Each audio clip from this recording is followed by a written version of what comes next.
Apocalipsis 21. Tengo un ruido raro. Ok, ya. Luego vimos a manera de recuento, aquí está el bosquejo que habíamos presentado. Versículo 1, lo dividimos en 6 partes. Versículo 1, cielo nuevo, tierra nueva. Versículos del 2 al 4, la nueva Jerusalén desciende del cielo. Versículo 5, Él hace nuevas todas las cosas. Versículos del 6 al 8, invitación y advertencia.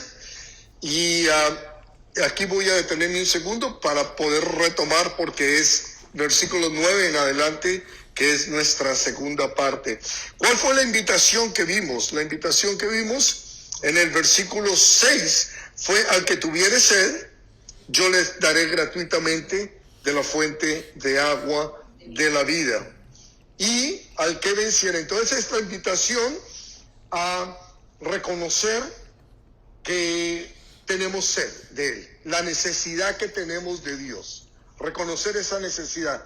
Y la segunda invitación es: al que venciere heredará todas las cosas, y yo le seré su Dios y Él será mi hijo. Entonces, reconocer que le necesitamos, expresado con la sed, y una vez que hemos recibido el regalo de la salvación, permanecer caminando, permanecer firmes, permanecer creciendo, permanecer en su amor. Juan 15, permanecer. Ahí está parte del secreto de la vida cristiana exitosa. Es el permanecer unido y el permanecer a voluntad propia, buscándolo, deseándolo.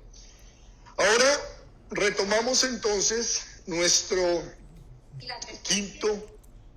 Y la advertencia. La advertencia, versículo 8, pero los cobardes, incrédulos, abominables, homicidas, fornicarios, hechiceros, idólatras, ninguno de ellos tiene parte en el cielo, ninguno de ellos heredará la vida eterna, y ellos serán lanzados al lago de fuego y azufre, que es la segunda muerte. Hablamos acerca de la importancia de nacer de nuevo, porque el que nace 2 veces no participa en la segunda muerte.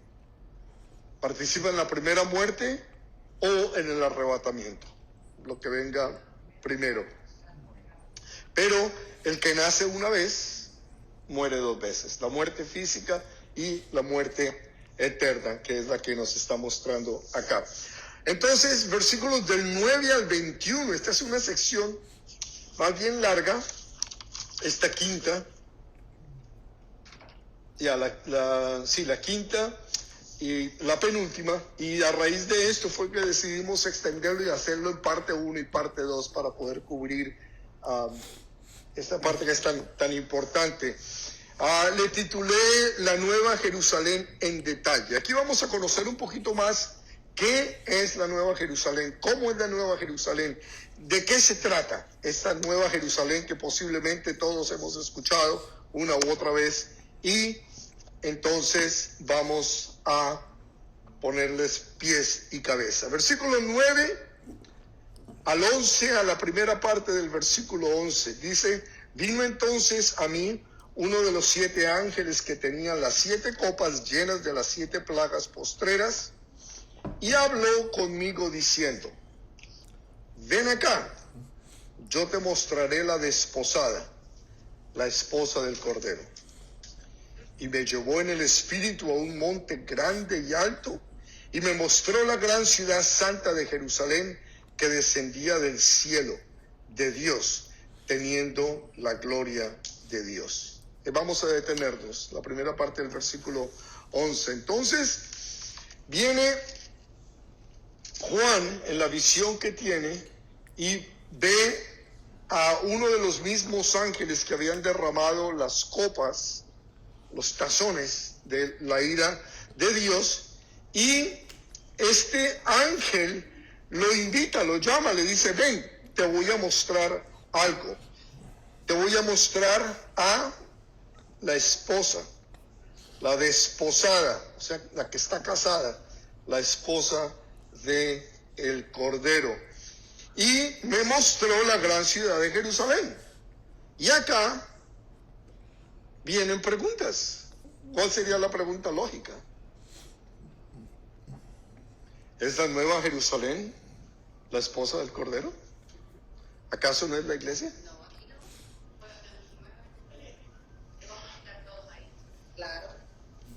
Por ahí es, sí.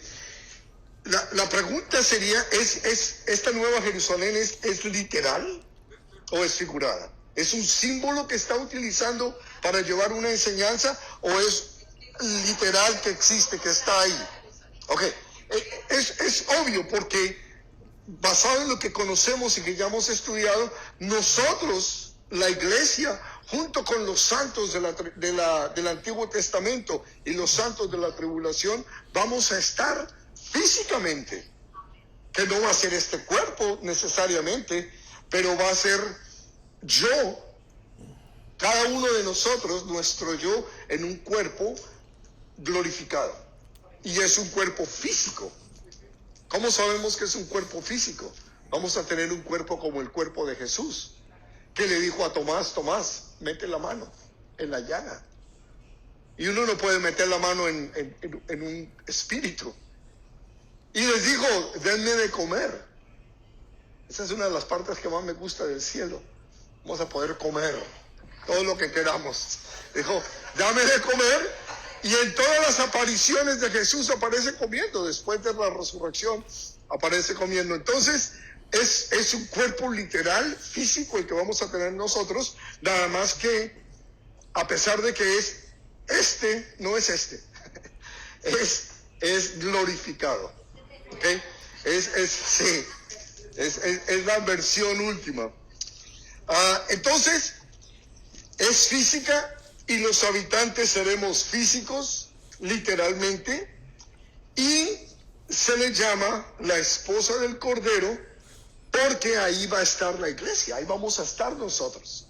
Pero no solamente la iglesia, porque alguien dirá, entonces es que ahí no van a estar los santos del Antiguo Testamento o los de la tribulación. Claro que sí, pero ¿cómo es que llegamos ahí si no es por el Cordero?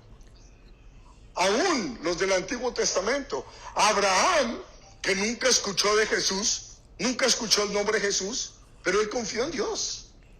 Y él sabía que vendría un Mesías. No sabía quién era, ni cuándo, ni cómo, pero ellos todos murieron esperando la resurrección. Creían en Dios, confiaron en Dios y sabían que Dios iba a hacer lo que era necesario para la salvación de ellos. Y se logró a través de el Cordero, de Jesucristo muriendo en la cruz por el perdón de los pecados, la redención, etcétera, etcétera. Entonces, todos los que venimos somos parte o estamos en esa nueva Jerusalén. Déjenme lo ilustro, una ilustración que escuché hace muchos años de estaba en la congregación y había una persona ya mayor, de esos, no hay ninguno acá afuera, de esos enchapados a la antigua, de esos que entran a un templo, entre comillas, y se quitan el sombrero, de ese tipo de personas. Entonces, un día estaba él en el santuario, en el templo, en la iglesia, y entraron unos niños al servicio, unos muchachos, y todos estaban comiendo chicle. Entonces, este señor, todo el servicio estuvo molesto y tratando de que lo miraran para hacerle señas que no comieran chicle, porque era irrespetuoso en la iglesia comer chicle. Y al final del servicio corrió donde el pastor y le dijo, pastor, ¿cómo permite usted que estos muchachos coman chicle en la iglesia? Y el pastor le dijo, déjeme, le aclaro algo. Ellos no están comiendo chicle en la iglesia está comiendo chicle. ¿Cierto? Ok, a los otros cuando terminemos les explico. Los muchachos son la iglesia. Claro, nosotros somos la iglesia. Entonces, tenemos la idea de que es el edificio, que es nosotros somos la iglesia. Entonces, es algo parecido acá. La Nueva Jerusalén es la iglesia, y ahí vienen, es la novia del Cordero. ¿Okay? Creo que con esta ilustración medio sacada de las orejas pudimos aclararlo. Y me llevó, dice, a un monte grande y alto, nos lo dice en el versículo 10. ¿Ustedes habían escuchado ya de alguien que lo llevan a un monte alto, un ángel? A Jesús, ¿cierto? A Jesús. En Mateo capítulo 4 vemos que ese ángel, el ángel caído, lleva a Jesús a lo alto de la montaña y le dice: mira para abajo, todo eso que hay ahí es mío, te lo daré si te postras delante de mí y me adora. Y obviamente Jesús dijo: adorarás al Señor tu Dios y solamente a Él alabas. Entonces, una escena como esta nos lleva a pensar en los momentos en que nosotros estemos en la cima, en una cima, en nuestra vida, en nuestro caminar diario. Muchas veces pasamos por valles, otras estamos en cimas. Y el peligro viene no cuando estemos en el valle, porque cuando nosotros estamos en el valle siempre estamos mirando hacia arriba. Oh Señor, ayúdame a salir de acá, ayúdame a mantenerme firme, ayúdame en esta tribulación, en esta dificultad, en este problema. El problema es cuando estamos en la cima. Cuando estamos en la cima, basado en lo que hacen estos dos ángeles, uno mostrarle a Jesús, un ángel caído, las naciones del mundo, y el otro mostrarle la Nueva Jerusalén a Juan. Yo meditando ahora más temprano en la mañana sobre esto, veía el peligro de estar en la cima. Y cuando estamos en la cima, si no tenemos cuidado, vamos a poder escuchar la voz de un ángel que nos dice: mira para abajo. Y empezamos a sentirnos que somos más de lo que creemos ser, y empezamos a mirar hacia abajo, empezamos a mirar con cierto desprecio, con cierto desdén, sintiendo que somos mejores. Y cuando eso ocurre, y yo sé que nos ha ocurrido, créanme que es un ángel caído el que nos está mostrando que miremos para abajo, que miremos a la gente hacia abajo, que miremos las situaciones, que miremos que yo estoy en la cima al fin y al cabo. Y la otra opción, cuando estamos en la cima, cuando no es un ángel caído el que nos muestra, sino un ángel de Dios, entonces Él nos va a mostrar que miremos para arriba. Gracias, Señor, estoy en esta cima porque tú me has traído hasta acá. Gracias, Señor, porque es en ti en quien confío, es en ti a quien tengo que darle las gracias. Eres tú el que me mantienes humilde, eres tú el que me mantienes caminando de la mano tuya. Y esa es una enseñanza que podemos sacar de acá, de ese ángel que lo lleva al monte alto a mostrarle algo. Y creí que fuera importante compartir con ustedes, porque a mí me ha pasado que cuando de repente me siento en la cima, creo que los problemas se acabaron, ya no necesito a Dios, y esto es de la carne, es humano pensar de esa manera. Y es cuando ahí necesitamos reconocer que no tenemos que mirar hacia abajo, sino mirar hacia arriba. Y ahí entonces vamos a ver la gloria de Dios. En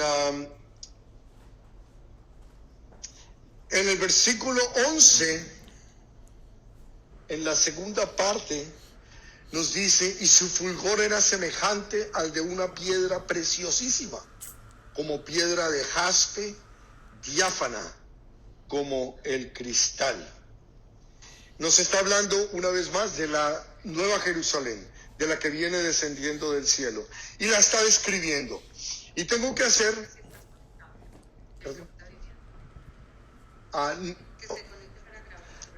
ya no puedo porque estoy grabándolo en otro lugar, I'm sorry. Y no puedo grabar en los dos lugares al tiempo. Entonces, esto que vamos a estar leyendo sobre esta nueva Jerusalén, tenemos que entender que lo que está tratando de describirnos Juan acá es el cielo desde la perspectiva humana.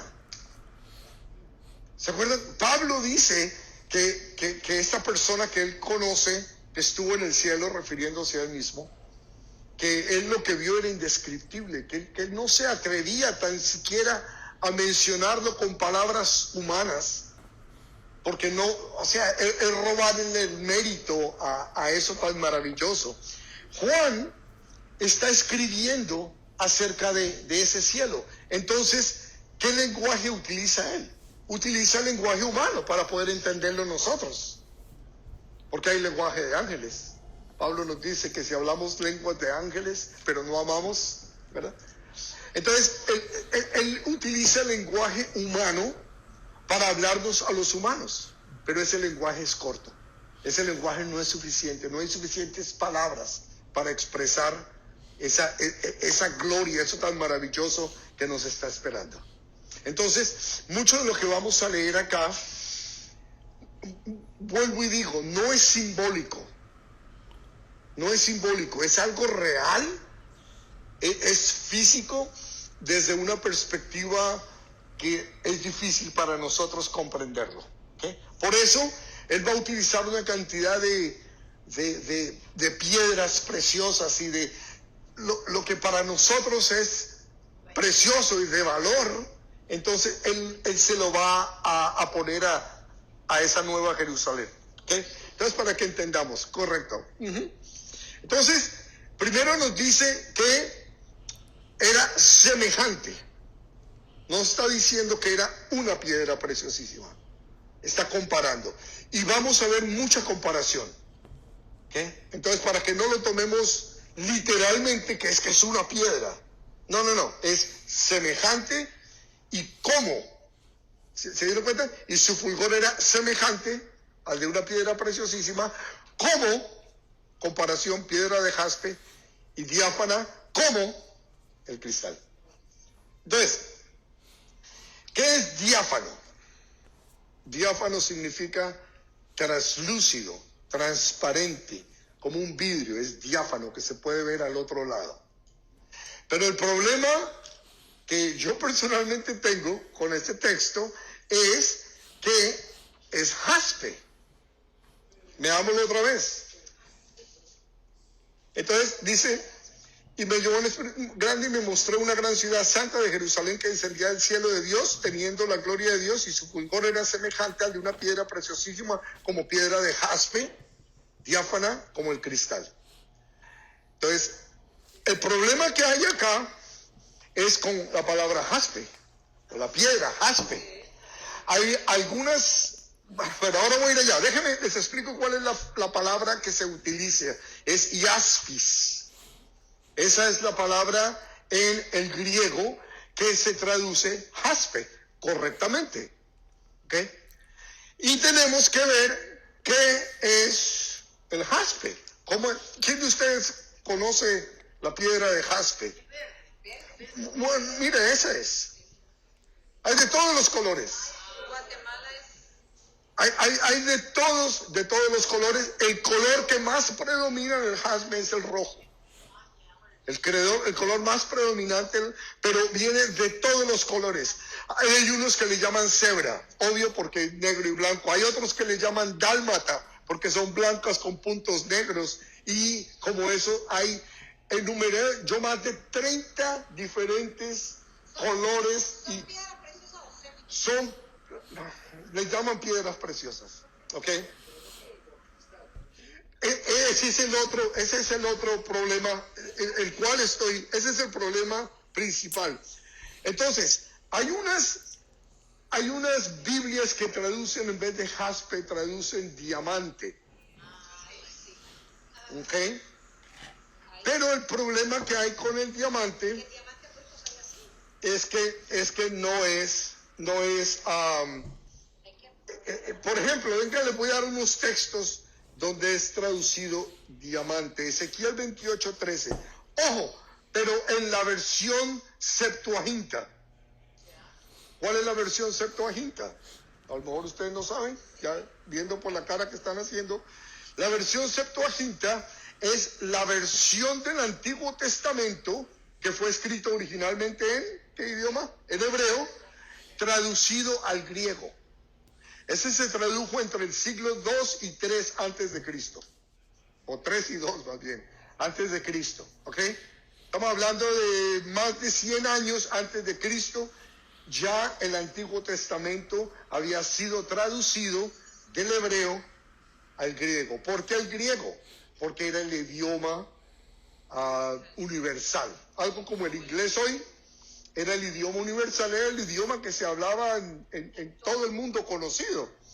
Entonces tradujeron la Biblia del Antiguo Testamento en la Septuaginta, y en Ezequiel 28:13, esa palabra que en otras versiones es jaspe, ahí aparece diamante. ¿Ok? Hay otra versión que en Éxodo 39, en el versículo 11, menciona diamante, y en el versículo 13 menciona jaspe. Entonces no puede ser necesariamente la misma.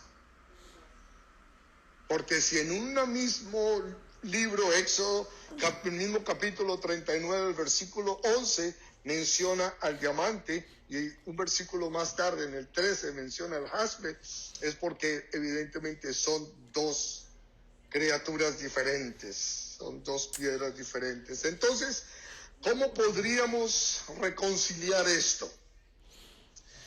Les dije desde un principio, lo que está haciendo Juan es tratando de describir algo maravilloso del cual no hay palabra humana para describirlo correcta y apropiadamente.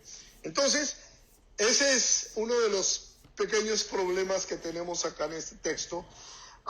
Podríamos decir, es tan brillante y tan maravillosa, que dependiendo desde el ángulo que lo vea, puede ser amarilloso, se puede ver rojizo, se puede ver verde, se puede ver blanco, pero el diamante también hace eso, ¿cierto? El diamante depende del ángulo que se vea, va a reflejar diferente color. Exacto. Bueno, versículos 12 y 13. Y tenía un muro grande y alto, con 12 puertas, y en las puertas 12 ángeles, y nombres inscritos que son los de las 12 tribus de los hijos de Israel. ¿Y dónde está Pedro? Bueno, se perdió Pedro. Sí, ¿no? Al oriente, 3 puertas, al norte 3 puertas, al sur 3 puertas, y al occidente 3 puertas.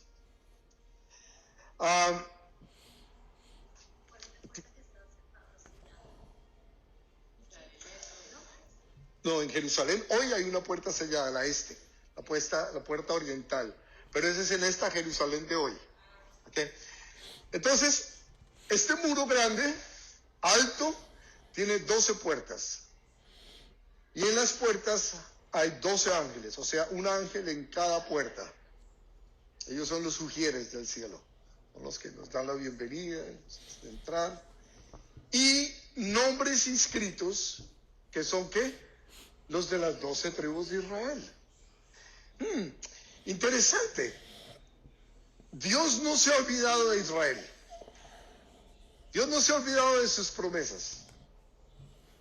Porque muchas de esas promesas de Dios eran promesas que ¿cómo se llaman? Que no incondicionales. eran promesas incondicionales, Israel no tenía que hacer nada, simplemente Dios les daba lo que les había prometido. Y esta es una de esas promesas que ellos estarán representando a la nación de Israel. Ahora, ¿por qué está Israel como puerta? Porque al cielo no podemos entrar sino a través de Israel.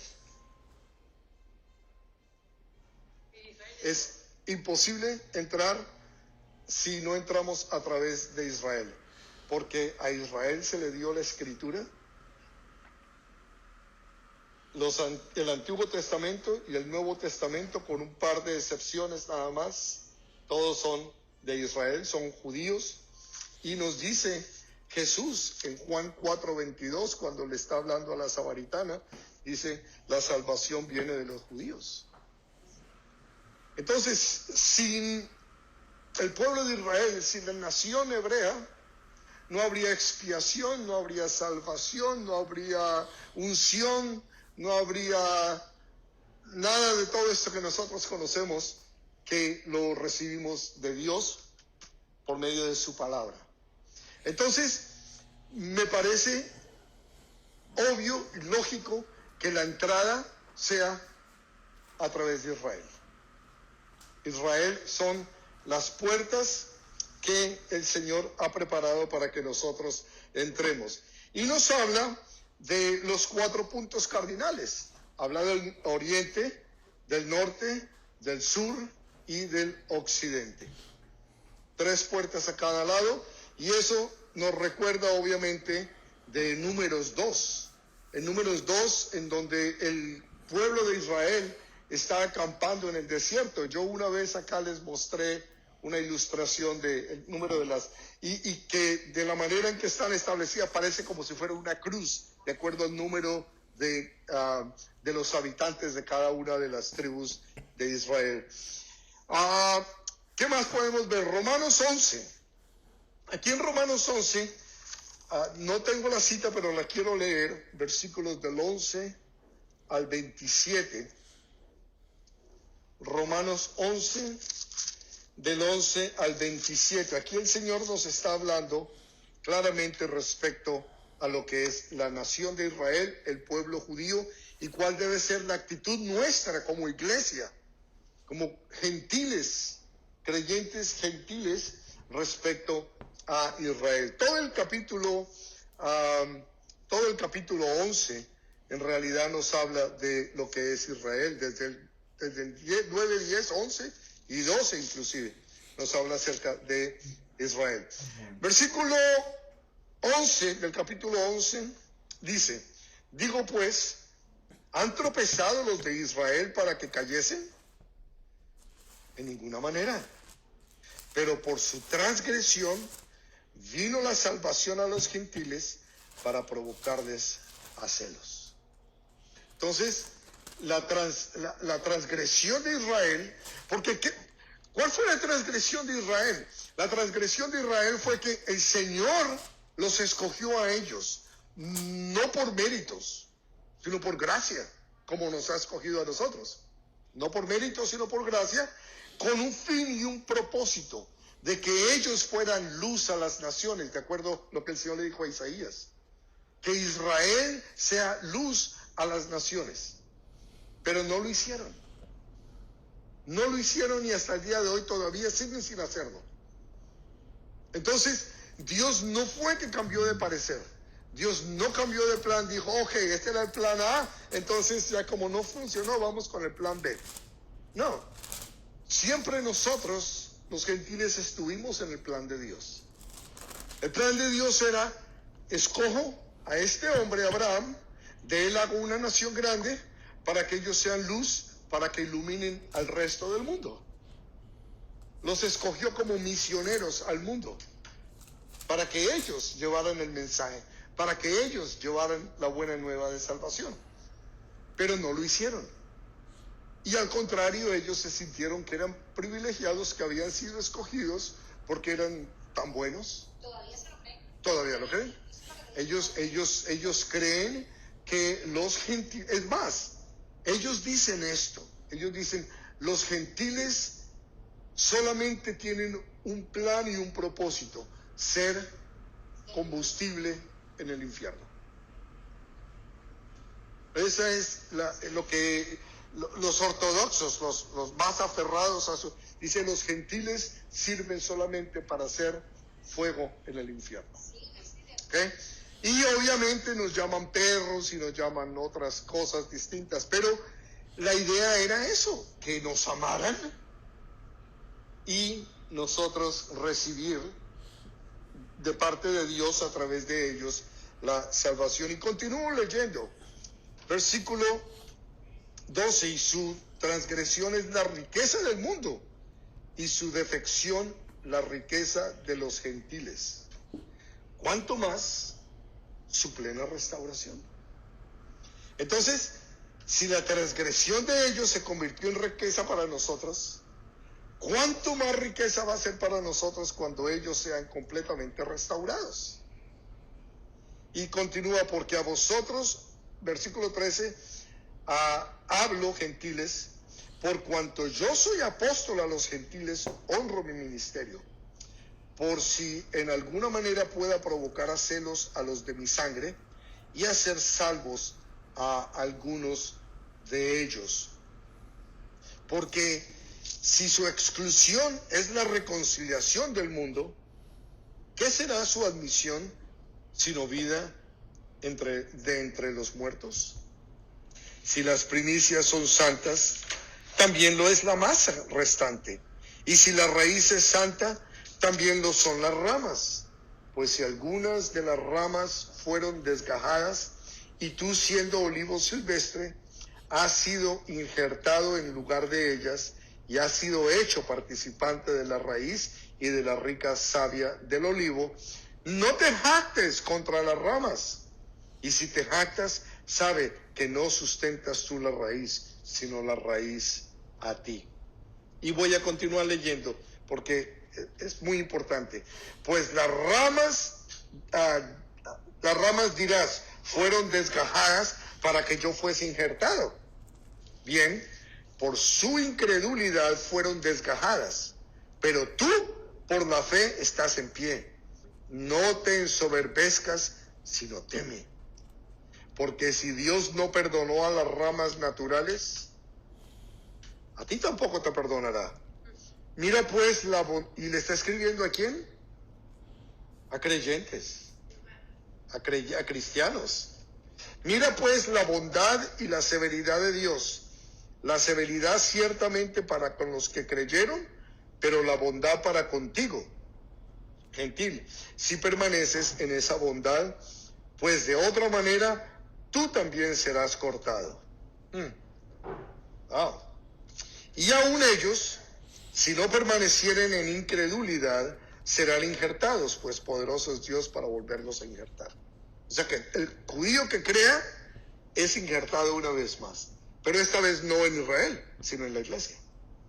Porque el plan de Dios siempre fue en la iglesia, pero a través de los judíos, formar la iglesia y hacerlos a ellos a nosotros parte de ellos, más bien. Porque si tú fuiste cortado del que por naturaleza es olivo silvestre, y contra naturaleza fuiste injertado en el buen olivo, ¿cuánto más estos que son las ramas naturales serán injertados en su propio olivo? El Señor quiere la salvación de los judíos, obviamente, porque no quiero, hermanos, que ignoréis este misterio, para que no seáis arrogantes en cuanto a vosotros mismos, que ha acontecido a Israel endurecimiento en parte, hasta que haya entrado la plenitud de los gentiles. ¿Cuándo es eso? No sabemos. El Señor tiene un número de gentiles que cuando llegue el último, dice, ok, vamos por ellos. Y luego, versículo 26, todo Israel será salvo, como está escrito. Vendrá de Sión el libertador, que apartará de Jacob la impiedad, y este será mi pacto con ellos cuando yo quite sus pecados. Así que este es el propósito de Dios para con Israel. Israel, desafortunadamente, en su transgresión, tuvo que ser cortado porque Dios es justo, y hemos hablado de la justicia de Dios muchísimas veces. Entonces, Dios hace su justicia, pone a Israel a un lado, y a través de judíos, a través de Pablo, el apóstol de los gentiles, como leímos, él levanta él envía a este hombre para que este hombre solo haga lo que tenía que haber hecho todo el pueblo. ¿Okay? Pero Israel sigue siendo la niña de los ojos del Señor. Pastor, ¿me puede decir cuál es la cita para cuando digo que... Versículo 14. Y el muro de la ciudad tenía 12 cimientos, y sobre ellos los 12 nombres de los 12 apóstoles del Cordero. Entonces, este muro de la ciudad tiene 12 cimientos, 12 fundaciones, y cada uno de ellos tiene el nombre de los 12 apóstoles. Versículos del 19 y 20 da más detalles sobre esto, por eso no me voy a detener acá. Cuando lleguemos al versículo 19 y el 20 voy a hablar acerca del muro y de los nombres de los 12 apóstoles. Suficiente nada más por ahora que vayamos rápido a Efesios capítulo 2, versículos 20 al 22, en donde vamos a poder entender esto de los apóstoles, el cimiento de los apóstoles. ¿Qué fue lo que hicieron? Versículo 20, Efesios 2:20, edificados sobre el fundamento, ahí está, el cimiento de los apóstoles y profetas, siendo la principal piedra del ángulo Jesucristo mismo, en quien todo el edificio bien coordinado va creciendo para ser un templo santo en el Señor. ¿Qué nos está diciendo Pablo acá? Pablo dice lo siguiente: la manera como construían en aquel entonces, que no había la técnica que hay ahora, y lo que hacían era que tallaban la primera piedra, la piedra angular que le llamaban, ¿okay? Y esa piedra la ponían en el lugar donde tenía que ir, y de esa piedra sacaban todo el resto de la construcción. Entonces, la piedra más importante de todas era esa, porque tenía que tener los ángulos perfectos. Si iba a ser un edificio cuadrado o lo que fuera, rectangular, tenía que los ángulos ser perfectos, porque de esos ángulos, si hubiera 1, 2, 3, 5 grados fuera de lo que tenía que hacer, el edificio iba a seguir torcido. Entonces, esa piedra angular la ponían, de ahí iban para un lado, iban para el otro y subían. Todo el edificio iba basado en esa piedra. Y nos dice que la piedra es Cristo. Pero los que pusieron esa piedra, ¿quiénes fueron? Los apóstoles y los profetas. Por eso, mis hermanos y hermanas amados en el Señor, nosotros hoy no necesitamos apóstoles ni profetas, porque ya el fundamento fue puesto. Entonces, si alguien se hace llamar apóstol o profeta, eso les indica que ese título se lo pusieron ellos, no Dios. Dios no los ha llamado a apostolado, ni los ha llamado a ser profetas. Ahora, no quiere decir esto que no podemos hacer obra de apostolado. Yo diría que un misionero que va y planta iglesia está haciendo la función del apóstol, pero no tiene el título de apóstol. Yo, en este momento que estoy hablando de parte de Dios, estoy haciendo la función de profeta, pero no me llamen profeta, porque no soy profeta. ¿Se me explico? Los dones están, las manifestaciones de eso están, pero la oficina la cerraron para siempre y tiraron la llave. Entonces, no hay apóstoles ni hay profetas en el buen sentido de la palabra, porque la función de ellos era poner el fundamento, y ese se puso ya hace mucho tiempo. ¿Qué es lo que tenemos que hacer nosotros? En quien vosotros, versículo 22, también sois juntamente edificados para morada de Dios en el Espíritu Santo. Entonces, nosotros somos ladrillos en esa edificación. Los fundamentos los pusieron los apóstoles, que es Cristo, la piedra angular y toda la base.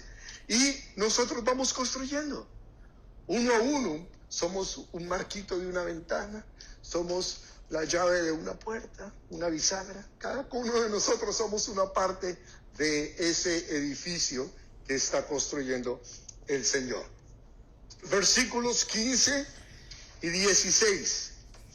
El que hablaba conmigo tenía una caña de medir, el ángel que lo invitó a que fuera a ver, de oro, para medir la ciudad, sus puertas y su muro. Esta caña, hay algunos que estiman que esta caña es más o menos de unos 10 pies de largo, porque era la medida el instrumento que se usaba en tiempos bíblicos para medir distancias grandes, como edificios y cosas así. Entonces, porque está el codo, está el estadio, están las cañas, o sea, hay diferentes medidas, y esta se calcula que son como aproximadamente unos 10 pies de largo, 3 metros y cachito. ¿Okay? ¿Leí todo ya, no? La ciudad se halla establecida en cuadro y su longitud es igual a su anchura. Y él midió, es correcto, él midió la ciudad con la caña, 12,000 estadios de longitud, pero no es completamente cuadrada porque la longitud, la altura y la anchura de ella son iguales. Entonces es posible que sea un cubo. Es un cubo. Algunos dicen puede ser una pirámide. Puede ser. Pero yo me inclino más por el cubo y ahora les explico por qué. 12,000 estadios. Dice el texto, ¿no? La ciudad se ha establecido y 12,000 estadios. La longitud, la altura y la anchura son iguales. Un estadio se calcula que son más o menos 200 metros, como dos cuadras en nuestras tierras. Ok, y los 12,000 estadios son aproximadamente 1,500 millas. Entonces, un lado de la ciudad son 1,500 millas, o sea, 2,400 kilómetros. El otro lado igual, el otro lado igual, y para arriba igual. Es un cubo bien grande. Esa es la Nueva Jerusalén. Serían, si hago la suma, yo hice la suma y hice aquí todos los números, no los voy a aburrir con ellos, nada más. Suficiente decirles esto, son 1,500 millas a lo largo, a lo ancho, lo profundo y lo alto. O sea, 2,250,000 millas cuadradas. O 5,760,000 kilómetros cuadrados.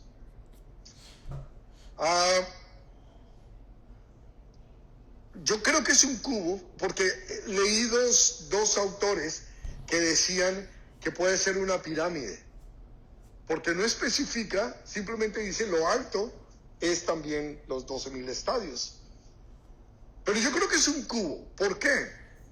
Estoy suponiendo nada más, estoy asumiendo, porque el lugar santísimo era un cubo.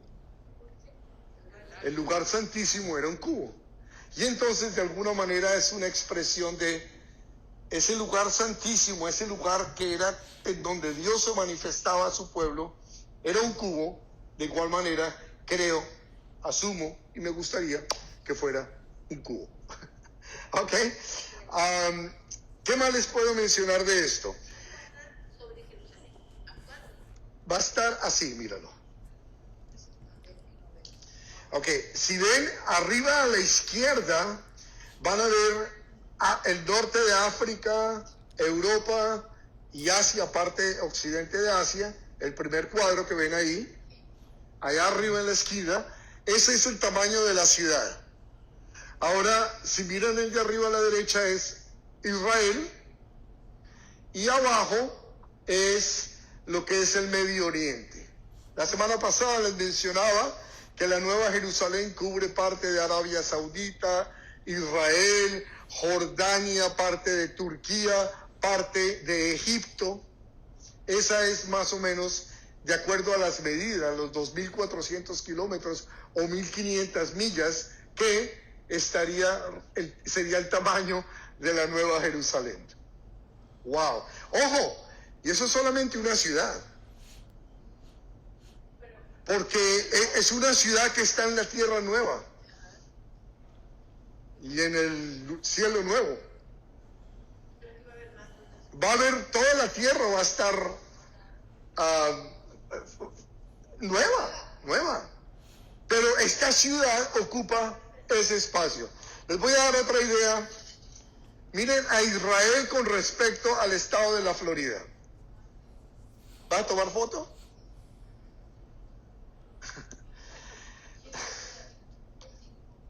Bueno, ahí está Israel. Si lo ven, si ven a la Florida, ok, tomen la foto.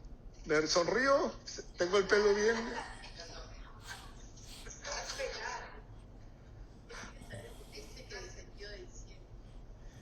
Descendió del cielo, descendió de la presencia de Dios, del tercer cielo. Claro, estamos ahí todos, estamos en la presencia de Dios. Baja, pero no porque nosotros bajamos primero con Él a estar en el milenio. Estamos todo el milenio con Él aquí en la tierra, y después es cuando vemos la nueva Jerusalén. Primero el nuevo cielo y la nueva tierra van a ser cambiados, transformados, y luego va a venir la nueva Jerusalén. Entonces, ahora sí les muestro este. Ok, para que se lleven una idea de el tamaño de Israel comparado con Florida, y el cubo, ¿cómo se vería el cubo si lo pusiéramos en Norteamérica? Los 15.000 millas, 1.500 millas, perdón, o 2.400 kilómetros a manera de cubo. Ustedes saben que la Nueva Jerusalén va a tener más o menos el tamaño de esta, de la luna. Ajá. Más o menos va a tener el tamaño de la luna. Ahora, para traerlo cerca a casa, más o menos sería esto. Nos da una idea de lo que es en referencia a los Estados Unidos, donde vivimos nosotros, para tener una mejor idea. ¿Ok?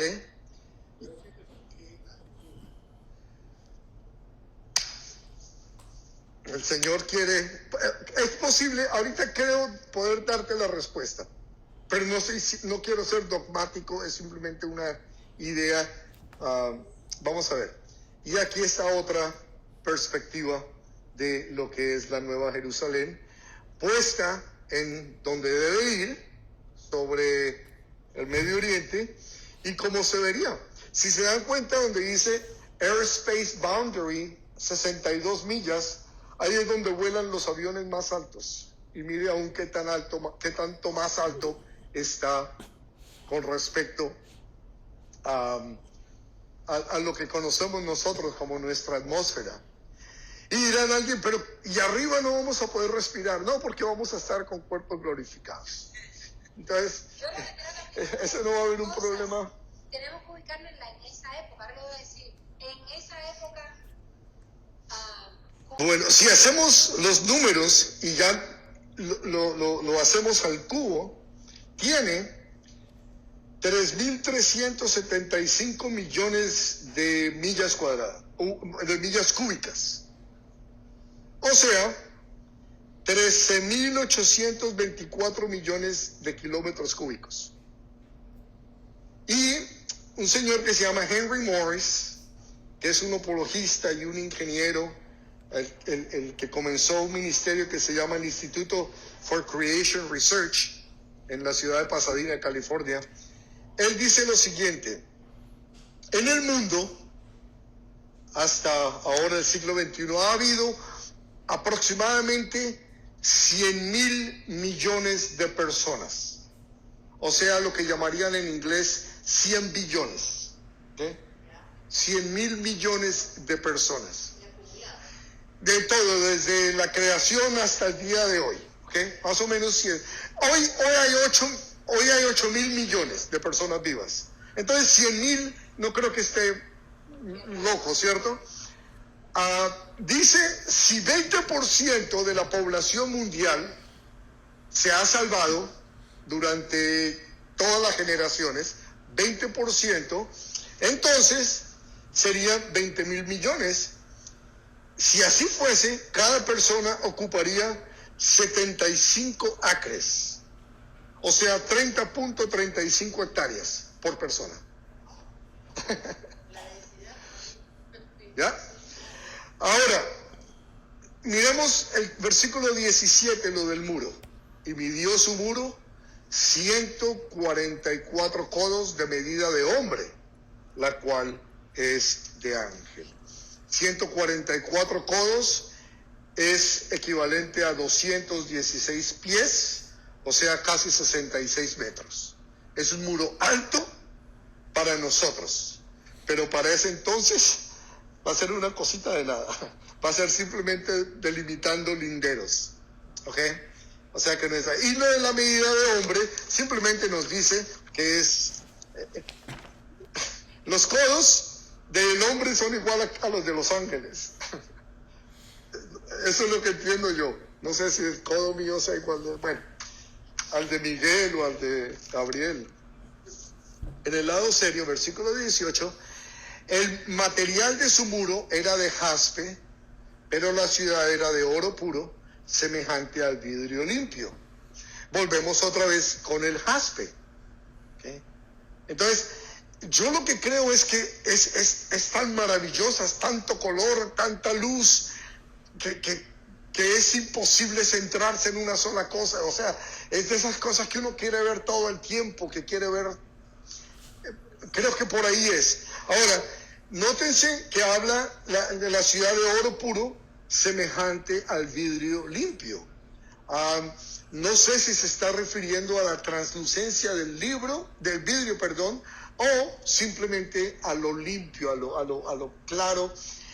Y vuelvo y digo, no podemos tomar estas cosas y decir, oh, mire, es que no, él está tratando de explicarnos algo sobrenatural, algo fuera de este mundo, con palabras de este mundo. Y lo que sí estoy seguro es que son representaciones literales de algo que es de otro mundo. Entonces, por eso viene tanta incertidumbre. Y lo vamos a entender 100% cuando lo veamos frente a frente como lo vio Juan. Me llama la atención también que menciona tesoros y piedras preciosas y oro y cosas maravillosas, y de alguna manera es como una invitación a nosotros a que no pongamos nuestros ojos en estas cosas, porque allá las vamos a tener para toda la eternidad. Todas estas riquezas que para el hombre son riquezas son simplemente algo temporal. Ahora, no son contrario a lo de Babilonia, la ramera que usaba púrpura y todas estas cosas extravagantes mostrando su lujo. Aquí esto no es para mostrar el lujo ni lo exclusivo, sino para mostrar la gloria de Dios. La idea es esa, quiere mostrarnos la gloria de Dios, y no que vamos a vivir como nos ofrecen todos estos predicadores de la prosperidad. Absolutamente nada que ver con eso.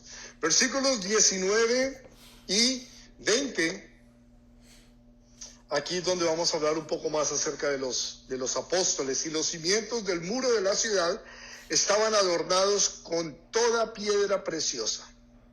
El primer cimiento era jaspe, el segundo zafiro, el tercero ágata, el cuarto esmeralda, el quinto ónice, el sexto cornalina, el séptimo crisólito, el octavo berilo, el noveno topacio, el décimo crisopraso, el undécimo jacinto y el duodécimo amatista. Hoy el nombre de muchas de estas piedras se le han cambiado. No son necesariamente el nombre que se usa hoy para designar algunas de estas piedras preciosas. Lo que sí se sabe es que obviamente son de inmensa belleza y quieren, una vez más les digo, demostrar la gloria de Dios.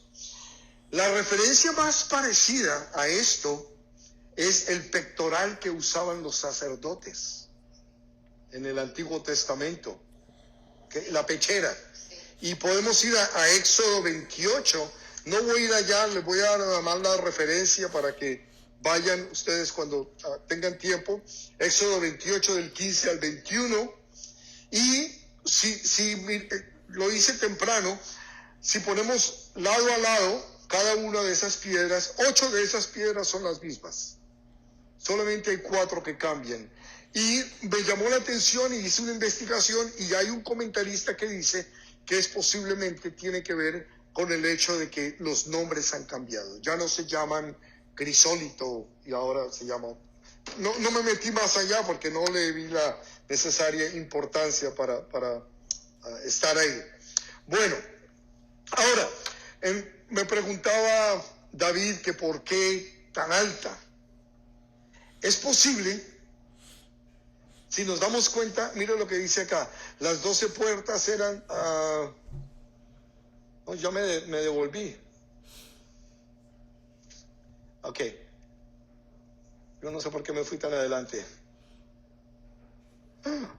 ¿Qué pasó? ¿Qué pasó, mis hermanos?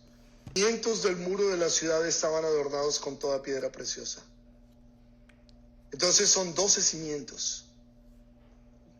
La pregunta que yo me he hecho todo el día y que posiblemente sea la respuesta a la pregunta que me hace David es: si yo tengo un edificio, construyo un edificio, por más grande que sea, ¿cuántos cimientos le pongo? Uno. Un cimiento. A no ser que lo pueda hacer de 12 pisos y cada piso lleve un cimiento, una base. Quizás eso sería la respuesta a por qué tan alto. Entonces sería las ciudades de 12 pisos, una para cada apóstol. En honor a ellos, obviamente. Esa sería la única explicación que yo puedo dar, porque, vuelvo a decir, un edificio necesita una sola fundación, un solo cimiento, una sola base.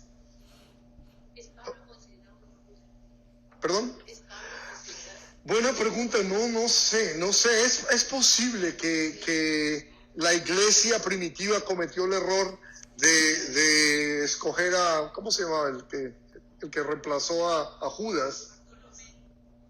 No. Matías, creo, sí.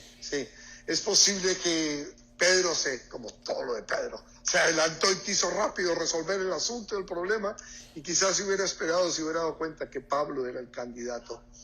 Pero lo vamos a saber cuando lleguemos allá, vamos a buscar a ver en dónde está el nombre. Oh, Pablo, mira, aquí está en la puerta de Pablo. Porque cada entrada va a tener el nombre de... Bueno, no mentiras, va a tener el nombre de las 12 tribus, ¿sí? Bueno, les dije que fueran a Éxodo para ver lo de la pechera de los sacerdotes. Versículo 21, las 12 puertas eran 12 perlas, cada una de las puertas era una perla. Y la calle de la ciudad era de oro puro, transparente como vidrio. Volvemos una vez más con este problema de las piedras y que no entendemos cómo puede ser el oro transparente. Para mí que es el reflejo. Es posible. Ese oro pulito con esa que te ves hasta todo reflejado, es transparente. Entonces, esas 12 puertas, cada una era una perla. Imagínate la ostra.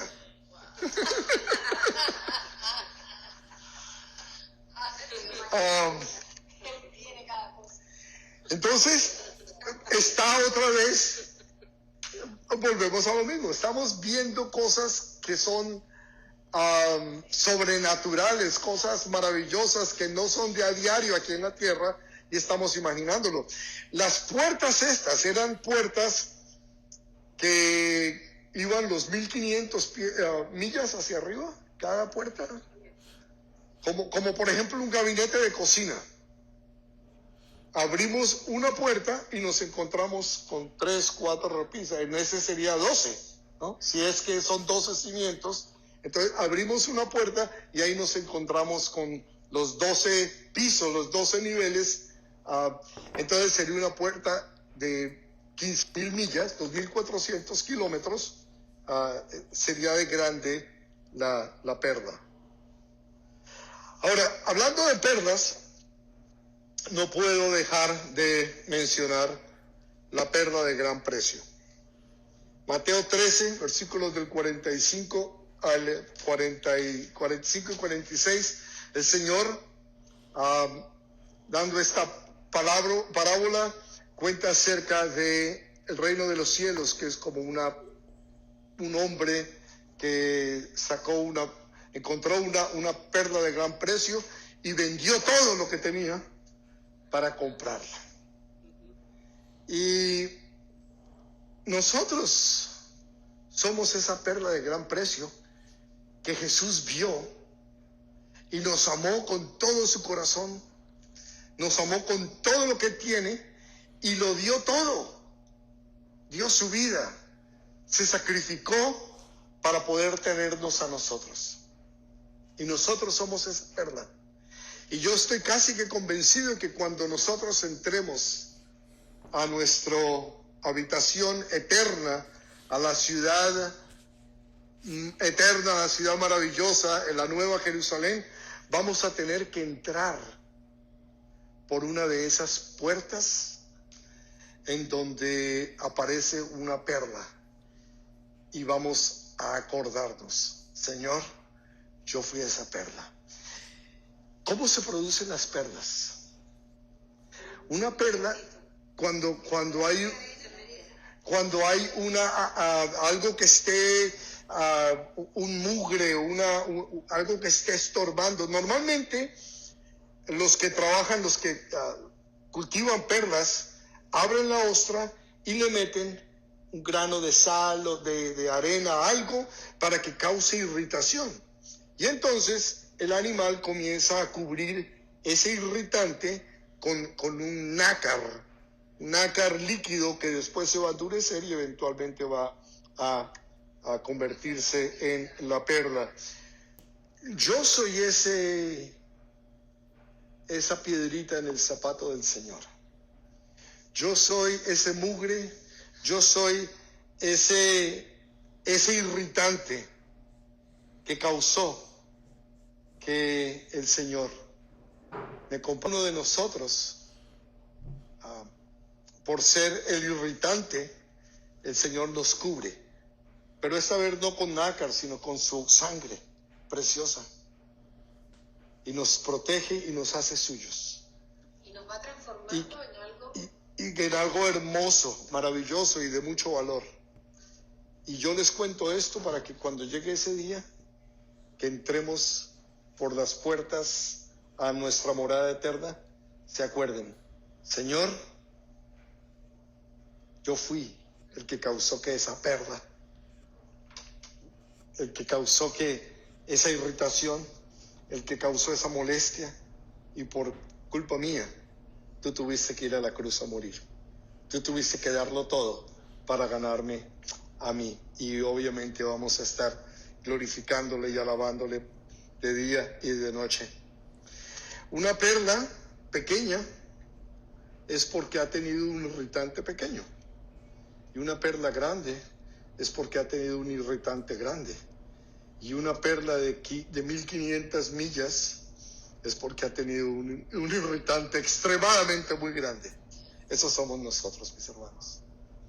Nosotros somos esos irritantes que han causado que el Señor tenga que padecer por nosotros. Nos habla de las calles, y la calle de la ciudad era de oro puro. ¿De transporte? Va a haber Uber, ahí va a haber Uber. nos vamos a poder movernos a nuestro deseo con nuestra mente.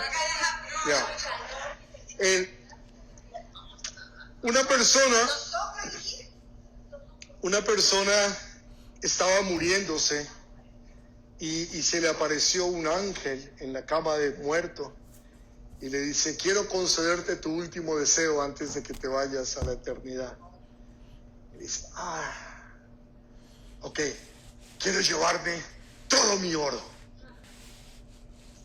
Y el ángel lo mira y le dice: ¿y para qué quiere llevar asfalto al cielo?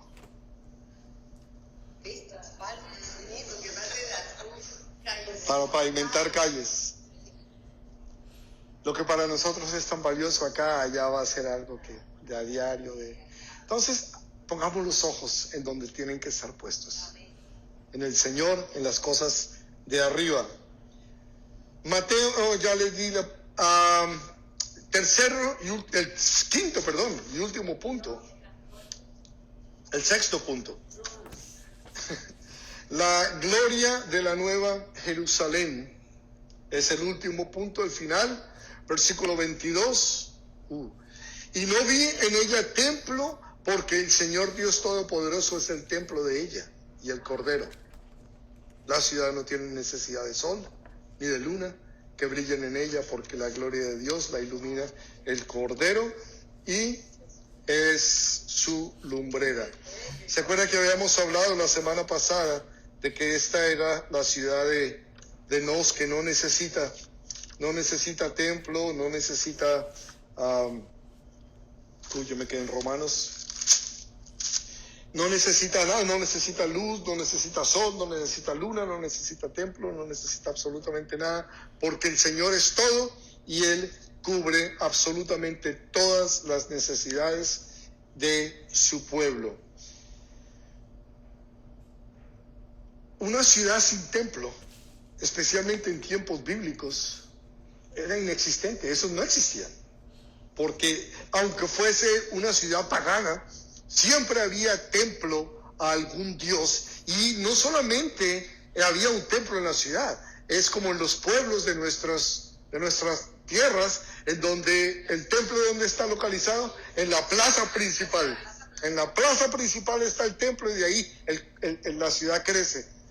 En esta ciudad no va a haber templo, y no va a haber templo sería como hoy en día en nuestra suburbio, que no haya un mall, un centro comercial, o que no haya un banco, ¿no?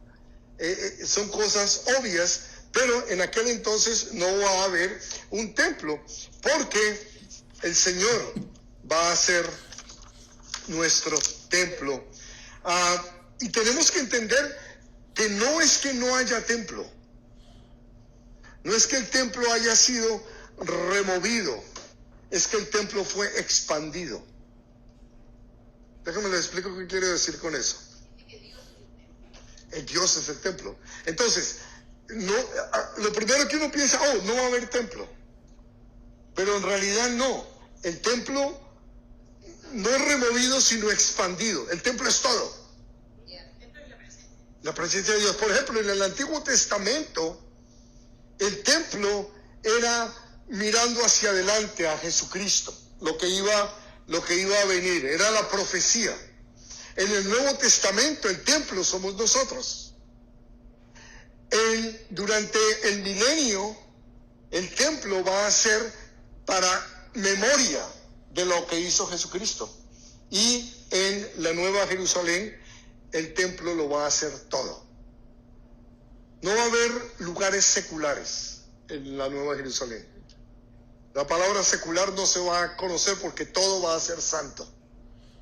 Absolutamente todo lo que existe ahí va a ser santo. No se necesita lugar para adorar. No tenemos que ir a un lugar para ir a adorar, porque ahí está Él. No necesitamos un lugar para sacrificar, porque Él es el sacrificio. Por esa razón no se va a necesitar templo. No va a haber sol, no va a haber luna. El Salmo 36:9 nos dice: en tu luz veremos luz. Él es la luz que nos va a alumbrar. Él es el que va a estar guiándonos y dirigiéndonos. Nos habla en el versículo 24, y ya con esto terminamos. Y las naciones que hubiesen sido salvas andarán a la luz de ella, y los reyes de la tierra traerán su gloria y honor a ella. Y yo dejé esto precisamente para lo último, porque es muy complicado entender qué es esto de las naciones. En el versículo 26 menciona a las naciones una vez más, y llevarán la gloria y la honra de las naciones a ella.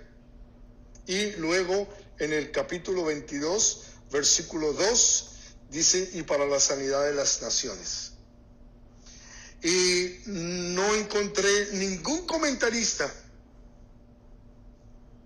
Yo creo que, no sé, por ahí unos 10 estuve buscando comentaristas conocidos, gente, y ninguno menciona. Muchos se pasan por encima, y otro dijo, es confuso, no se sabe por qué las naciones.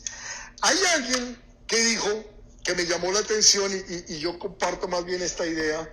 Cuando habla de naciones, no habla de países en sí, sino habla de todos los pueblos, refiriéndose a peruanos, brasileros, colombianos, venezolanos, haitianos, ¿no? De todas las naciones. Es posible que a eso sea lo que se está refiriendo. El problema con eso es que habla de los reyes de esas naciones, y ahí quedamos en las mismas entonces. Pero el Señor sabe por qué, y no sé, la verdad que no sé. Versículo 25, sus puertas nunca serán cerradas de día, pues allí no habrá noche. O sea, no es necesario cerrar las puertas, no hay criminales, no hay ladrones, y llevarán la gloria y la honra de las naciones a ella. Una vez más, las naciones, no entrará en ella ninguna cosa inmunda o que hace abominación y mentira, sino solamente los que están inscritos en el libro de la vida de el Cordero. Entonces, esto no es que esté diciendo que en la Nueva Jerusalén y en el cielo los que van a entrar a esa ciudad son solamente algunos, los que no van a estar allá. No, porque no va a haber esos algunos, porque el cielo es para gente salva únicamente. Entonces, cuando dice no entrará en ella ninguna cosa inmunda o que hace abominación y mentira, no es que estén ahí en la tierra y se les tengan las puertas cerradas para que no entren en la ciudad santa. No, es una exhortación para nosotros hoy. Si tú quieres recibir esa bendición de estar en la presencia del Señor y todo lo que viene con esa relación íntima que tenemos con el Señor, entonces tenemos que tomar esa decisión acá, en la tierra, mientras que estemos acá. Una vez que demos nuestro último suspiro, es muy tarde. La decisión se toma acá. Entonces, si tú eres una persona que practica inmundicia, o que practicas abominaciones, o que mientes, o que simplemente practicas cualquier pecado, no vas a tener cabida en el reino de los cielos. Es una exhortación, y para los cuales hay que tomarla como tal. Y si tú necesitas arrepentirte para recibir la vida eterna, hazlo. No esperes a que llegue ese día, porque ya va a ser muy tarde. Amén. Padre, una vez más, gracias te damos, Señor, por tu palabra. Gracias por este libro que estamos ya a punto de terminar, Señor. Gracias por tu palabra, que siempre es abundante y que siempre, Señor, nos llena, nos satisface el alma, el espíritu. Te pedimos, Padre, que tu enseñanza se convierta en vida, en la vida de cada uno de nosotros. Que estas cosas que estamos estudiando, que aunque están aún allá todavía, en un futuro, esos últimos versículos, Señor, de exhortación, que los llevemos, que los tengamos presentes no solamente para nuestras vidas, sino especialmente para las vidas de aquellos con los cuales aún tú estás lidiando, Señor, y con los cuales aún te estamos presentando para la salvación de sus almas. Úsanos, Señor, como instrumentos de tu gracia y como instrumentos de tu amor, para la gloria tuya, Padre, por tu Hijo Jesucristo. Amén. Amén.